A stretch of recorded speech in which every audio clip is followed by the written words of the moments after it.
Welcome to the Dan Sports Tips MLB preview show for today, the 19th of August. Two losers yesterday, back to form. Not really much more I can say about that, really.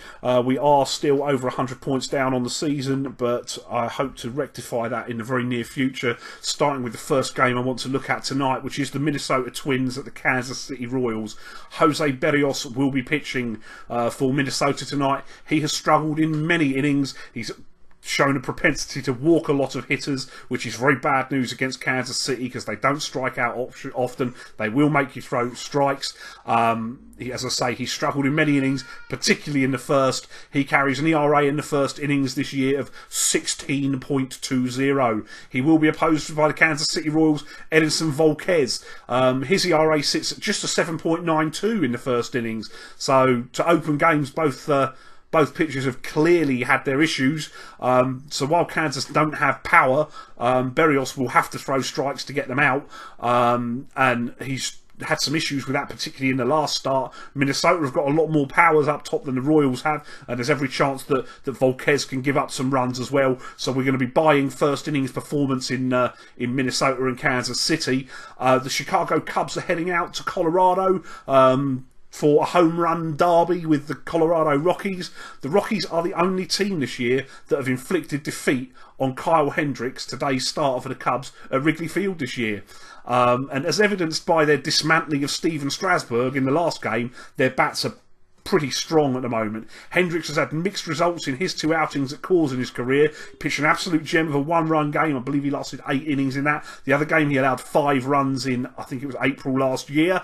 Tyler Anderson pitches for Colorado. He has been outstanding for the Rockies at this early stage of his career. In 8 starts at Coors Field, he has gone 4-1 with a 3.04 ERA, which is insanely good for that ballpark, though granted it is a rather small sample size at this stage. While the Cubs are over the course of the season performing at some form of incredible levels, particularly in terms of run differential, I feel this matchup should be priced closer than it is on the recent evidence of Colorado's form and Kyle Hendricks' Hode Road split. So I feel I've got to back the Colorado Rockies to win this game, and I'm going to do so on money line, and I might take a cheeky run line play at it as well.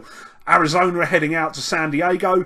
Zach Greinke historically murders the Padres. He's up for Arizona today. He has a 7-1 record against San Diego with an ERA below 2 for his career. Arizona will be faced by Paul Clemens, the starter for San Diego, picked up recently in a trade with Miami. In 7 starts this year for the Marlins and the Padres, he's compiled an 0-1 record with a 5.03 ERA. With the majority of those starts coming against light-hitting lineups such as the Mets, Braves and the Phillies. The Diamondbacks are fresh off scoring 26 runs in their 3-game home series with the Mets. They're clearly hitting the ball well, while the Padres, who don't score often, are faced with Greinke, who will be looking to bounce back. His last start in Fenway against Boston was horrific. He's arguably in the best place for him to do so. I'm going to take a look at Arizona first inning performance as well, but it wasn't there when I checked earlier. So if I put that'll be at the bottom of the screen now if I do decide to do that as well. And the other game I want to look at today is the Washington Nationals and the Atlanta Braves.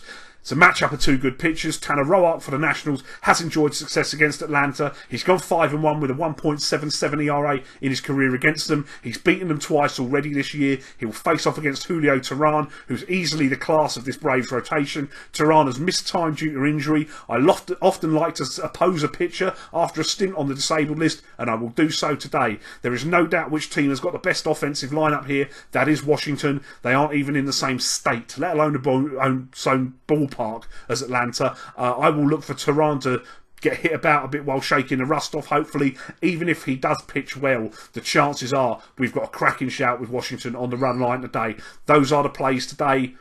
Keep an eye on Twitter at dansports.tips just in case I find anything else later on. I don't expect to today, if I'm honest. Best of luck if you're having a play, and I'll see you tomorrow. Play ball.